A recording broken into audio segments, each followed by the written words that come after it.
This is Big Podcast.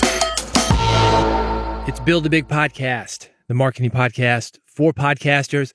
This is a podcast about growing your podcast audience.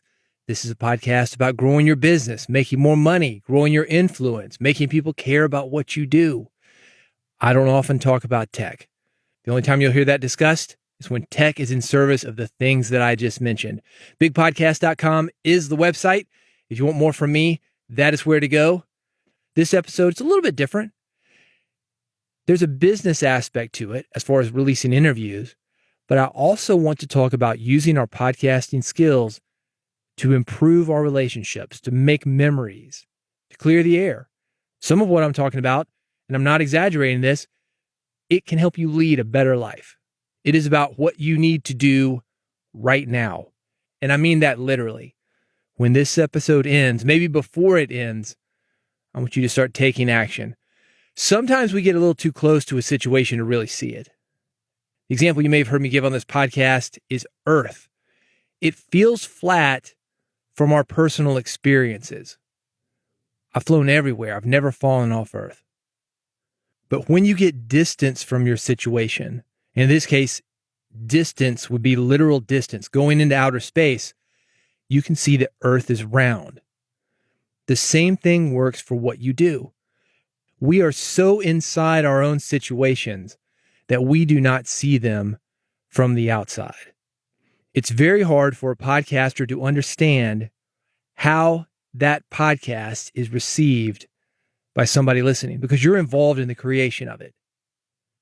I've got the same issue, not only with the podcast, but with books, every project that I do.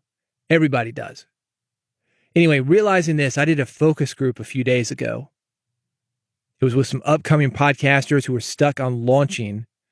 I wanted to talk about why they were stuck. One mentioned working on a big project, and one of the people that she had interviewed for it had died. The project wasn't released. She wasn't sure what to do.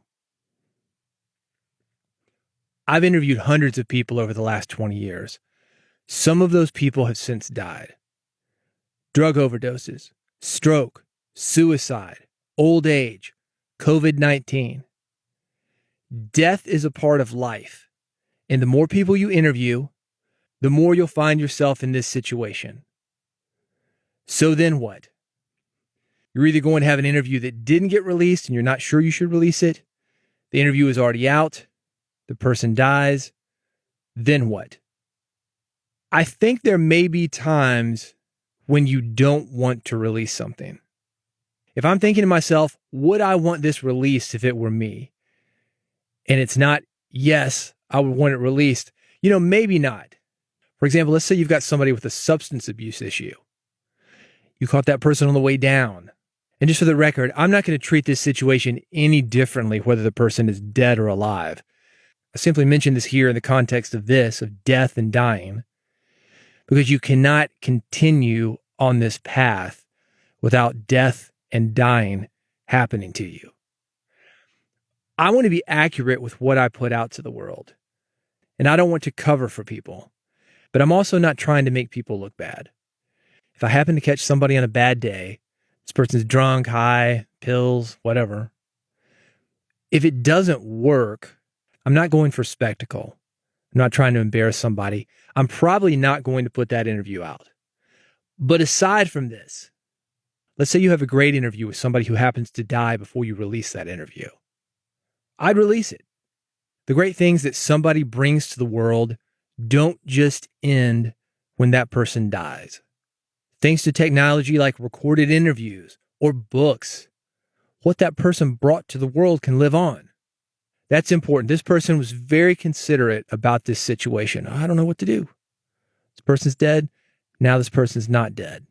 Is including this interview in this podcast going to upset somebody? The answer is maybe. Here's what I think is the bigger issue, though. And this may give you a different perspective as far as should I or should I not release an interview. You cannot do an interview with somebody who is dead. Once a person passes, that's it.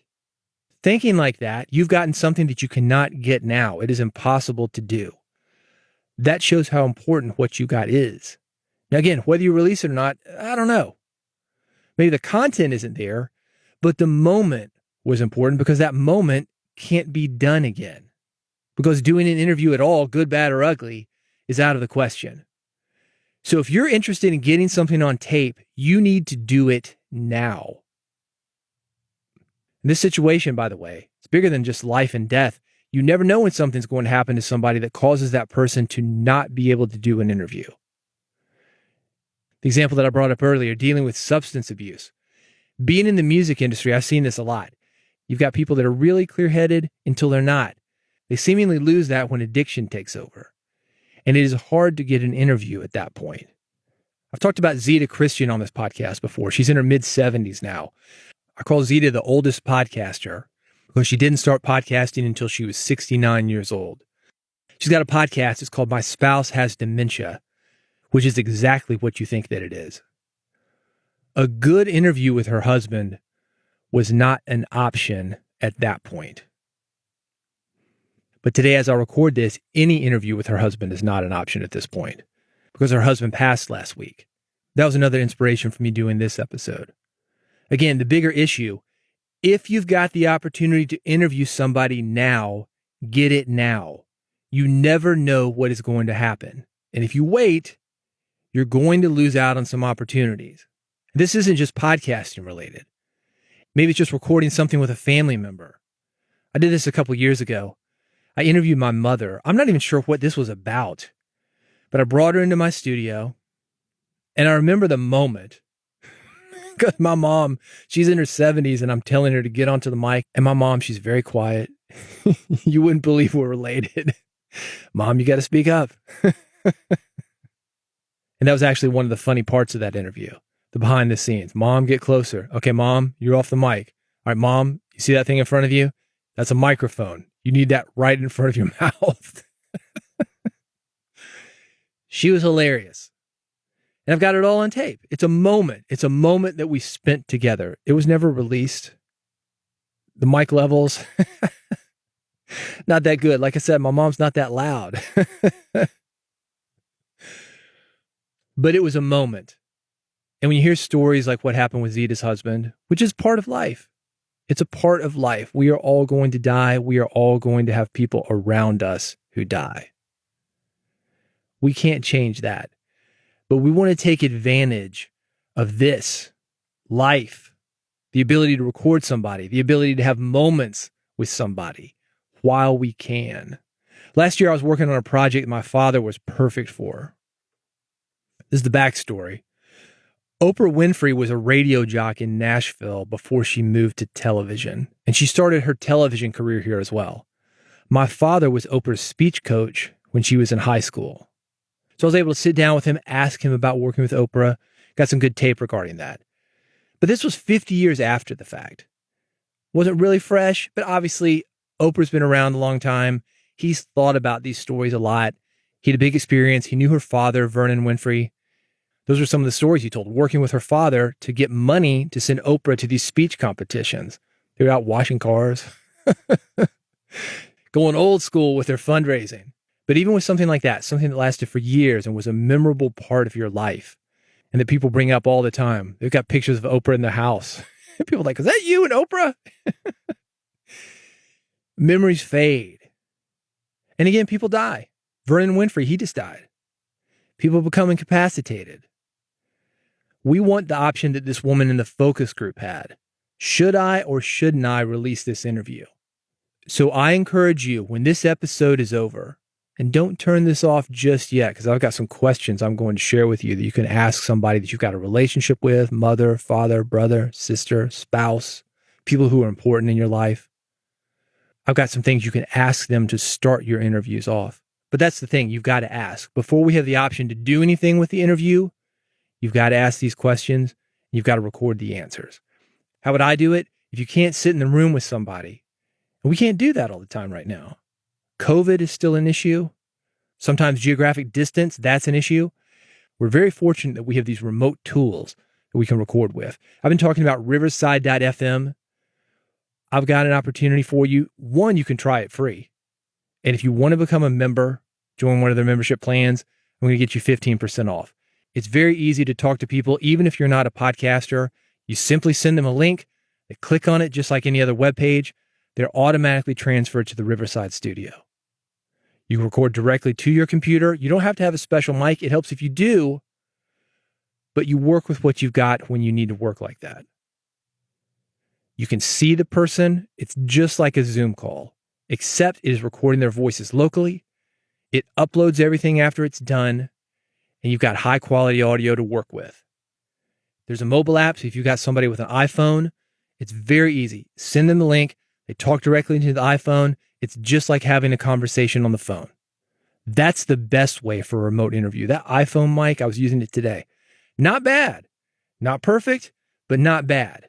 It's going to get you where you need to go. It's a memory. It's a moment. And it's going to be something that you're glad that you've gotten. This is how to get this deal. Riverside.fm. Again, you can try it for free. If you use the code BIGPODCAST, BIGPODCAST, you will get 15% off. And we're talking $20, $30 to get going on this thing. You don't have to stay forever. You don't have to commit to a year or anything. Get in there, get an account. These conversations can be very helpful. Even if you weren't taping them, these conversations can be very good for your relationship. Look, I'm no therapist. God knows. But I know what happens when you have a good conversation with somebody. Like, whoa, man, I'm glad we talked about that. Clear the air. Maybe you got something like that. Or maybe it's just some funny stories about your dad washing cars with Oprah Winfrey's dad. So you can send Oprah on a bus across the country to go represent Nashville, Tennessee in a speech contest. There's an NPR program you might have heard. It's called StoryCorps. And you spell it CORPS. StoryCorps. They've put together some great questions you can ask. I'm going to list a few of them here. I'll have the entire list linked in the episode notes. These will work for any interview that you do, not just family members, but they will help you get the ball rolling if you don't know where to start. What are some of the happiest moments of your life? The saddest? Who has been the biggest influence on your life? What lessons did that person or those people teach you? Can you tell me about a moment when a person's kindness made a difference in your life? What are the most important lessons you've learned in life? What's your earliest memory? What are you proudest of? When in your life have you felt most alone? If you could hold on to memories from your life forever, which would they be? How has your life been different than you'd imagined? How would you like to be remembered? Do you have any regrets? What does your future hold? If this was to be our very last conversation, is there anything you'd want to say to me? These are good questions. As a matter of fact, this may be something for a self-interview. You got kids, grandkids, maybe you feel like you don't have a lot of time. You got the recording equipment, put it on tape. Put it on tape. This is something that will be meaningful to you. This is something that will be meaningful to others. People talk to me all the time. I want to leave a legacy. I was like, what does that mean? Who cares? You'll be dead. You will have other things to worry about. But I get it. It's not necessarily money. I think that's what a lot of people mean when they say that. I want my name on a building. Yeah. I don't know that if my wife were to die today, that I would care whether her name was on a building or not, or whether there was money in the bank. Doesn't matter to me. That stuff's not important.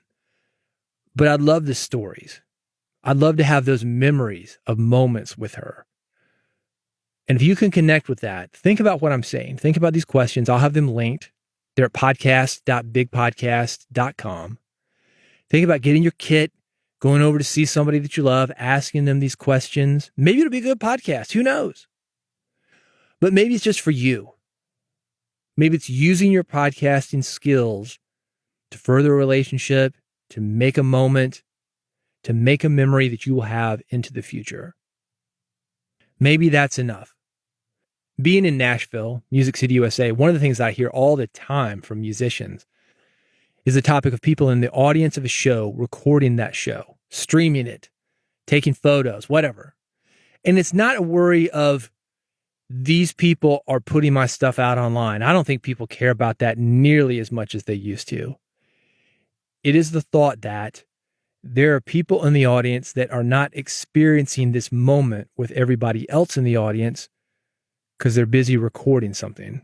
They're busy worried about this streaming audience that isn't paying for the show and doesn't even know them, that's watching Facebook Live, Instagram Live, whatever. It's a thought, right? It's a thought. So when you're doing these interviews, don't be in that mode of, I'm going to put this out. This is good content. This is social media gold. Don't worry about that. Just have the moment, man. Leave that tape running. The tape changes things, but you can work with it. Maybe think, this is just for me. This is not a performance. This is just for me. Maybe you don't even want to tape it. I don't know. Look, it's just a suggestion from a guy who has missed a lot of interviews. This is the world we live in. People come in, people go out. But here you are with your mic, your recording gear. Think about taping some of it while you are here. If you want more information from me, bigpodcast.com. That's the website. Got thoughts, strategies. As I mentioned at the top of this episode, what I talk about more or less is growing your audience, bringing more people to your podcast, making money with your podcast. Not so much with this one, but I promise I'll get back to that soon. And if you're interested in it, this is how to make sure that you don't miss an episode. bigpodcast.com/subscribe. bigpodcast.com/subscribe. You go there, you've got 3 buttons, one for Android, one for iPhone, one with an RSS feed. However you get your podcast, I've got something there for you. Click the one that you want. As soon as new episodes are published, you will get them free. Don't like them? Unsubscribe at any time. That's the way that it works. No harm, no foul. But if you want to grow your podcast, I can help you. bigpodcast.com/subscribe. Thanks for listening, and I'll see you on the next episode of Build a Big Podcast.